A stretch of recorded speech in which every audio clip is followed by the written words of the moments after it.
Hi friends, welcome to my channel Sneha's kitchen recipes taste of Telangana.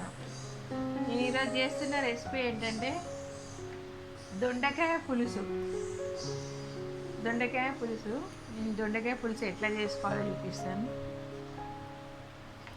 దానికోసము మనం ఒక pan పెట్టుకొని ప్యాన్లో నూనె పోసుకోవాలని. ఒక 2 స్పూన్ల నూనె పోసుకున్నాం కదా. ఇప్పుడు మనము ఆయిల్ వేడెక్కింది, ఈ దొండకాయలన్నీ ఇందులో వేసుకొని కొంచెం ఫ్రై చేసుకుందాం.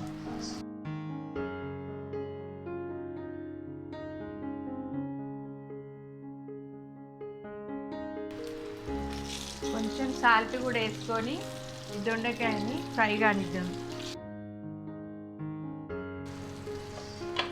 ఇది మూత పెట్టుకొని మగ్గనిద్దాం. ఇప్పుడు ఇటువైపు ఇంకొకటి మూకుడు పెట్టుకొని ఇంకో ప్యాన్ పెట్టుకొని మనం మిగతా ప్రాసెస్ స్టార్ట్ చేసేది. ఒక 2 స్పూన్ల నూనె వేసిన, ఆల్రెడీ అందులో ఒక 2 స్పూన్ల నూనె కూడా వేసినాం కాబట్టి ఒక 2 స్పూన్స్ నూనె మాత్రమే వేసినాము. ఆయిల్ వేడెక్కిందండి. ఇప్పుడు జీలకర్ర ఆవాలు వేసుకుందాము. దీంట్లోకి ఒక 2-3 ఎండుమిర్చి కూడా వేసుకోవాలి. ఆనియన్ వేసుకుందాం.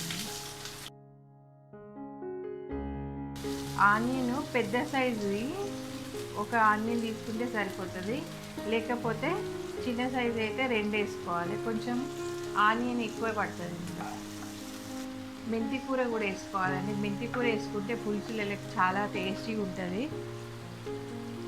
పచ్చిమిరకాయలు, కరివేపాకు ఇవన్నీ వేసుకొని మనం ఫ్రై కానిద్దాం.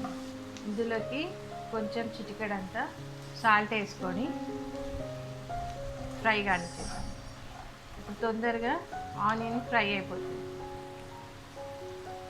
దీంట్లోకి ఉల్లికాడలు వేసుకుంటే చాలా బాగుంటుంది. ఇది చాలా మంచి కాంబినేషన్. నేను ఈ ఉల్లికాడలు కూడా ఇందులో వేసేసుకుంటాను.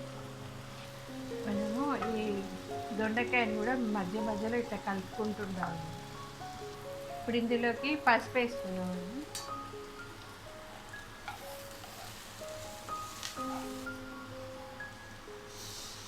½ స్పూను అల్లం వెల్లుల్లిపాయ పేస్ట్.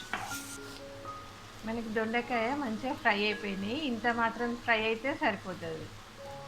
ఇందులోకి ఒక టమాటా వేసుకోవాలి. ఒక టమాటా, ఎక్కువ వేసుకోవద్దు.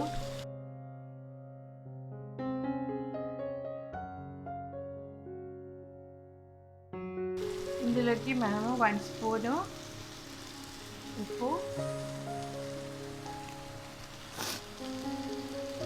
2 స్పూన్స్ కారం.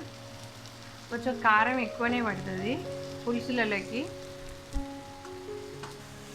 వేసుకొని ఒకసారి కలుపుకోవాలి. ఇప్పుడు మనం ఈ దొండకాయ ఫ్రై చేసిన దొండకాయ మొత్తం ఇందులోకి వేసుకుందాం. ఇంతకుముందు స్ప్రింగ్ ఆనియన్ వేసుకున్నాం కదండి. ఈ స్ప్రింగ్ ఆనియన్ కూడా ఇందులోకి వేసేసుకొని ఒక 2-3 మినిట్స్ మగ్గనిద్దాం. ఉప్పు, కారాలు, మసాలా అంతా దీనికి పట్టేటట్టు కాసేపు మగ్గనిద్దాం. మధ్య మధ్యలో ఇట్లా ఒక్కొక్కసారి కలుపుకుంటున్నారు. చక్కగా ఉడికిపోతున్నాయండి. దొండకాయ కూడా ఆల్రెడీ మనము ఫ్రై చేసుకున్నాం కాబట్టి మంచిగా అవుతుంది, మంచిగా కుక్ అవుతుంది. మసాలా అంతా దొండకాయ పడుతుంది. ఒక 1 మినిట్. ఇప్పుడు మనము చింతపండు గుజ్జు తీసుకున్నానండి. ఒక పెద్ద నిమ్మకాయ ఎంత సైజు ఈ కప్పు. ఈ చింతపండు రసాన్ని మొత్తం దీన్ని పోసుకోవాలి. కొంచెం చిక్కగా అయింది. ఇప్పుడు ఇంకా కొంచెం వాటర్ పోసుకున్నాను.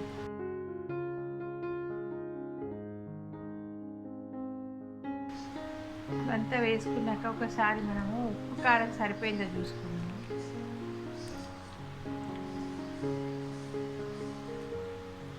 ఉప్పు, కారం, పులుపు అన్నీ సమానంగా సరిపోయినాయి. ఇప్పుడు ఇందులోకి ఒక ½ టీ స్పూను జీలకర్ర, మెంతులు, డ్రై రోస్ట్ చేసుకున్న జీలకర్ర మెంతుల పొడి వేసుకోవాలి.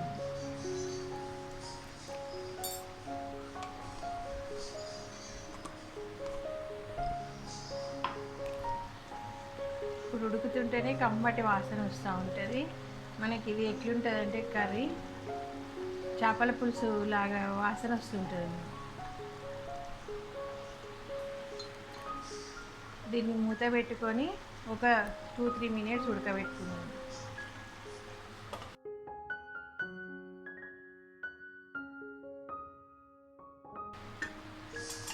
దొండకాయ మంచిగా ఉడికిపోయిందండి.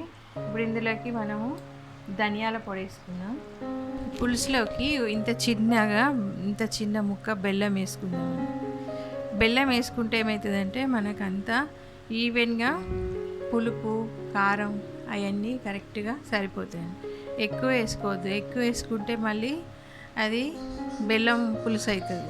ఇంతే అయిపోయింది, దొండకాయ పులుసు అయిపోయిందండి. చాలా టేస్టీగా ఉంటుంది. కంపల్సరీ మీరు ట్రై చేయండి ఒకసారి. ఇప్పుడు దించేసుకొని మనం దీన్ని సర్వింగ్ బౌల్లోకి తీసేసుకుందాం. మీకు కనుక ఈ వీడియో కనుక నచ్చినట్టయితే లైక్ చేయండి, షేర్ చేయండి, నా ఛానల్ని సబ్స్క్రైబ్ చేసుకోండి మరిన్ని వీడియో అప్డేట్ కోసం. Thank you for watching my video.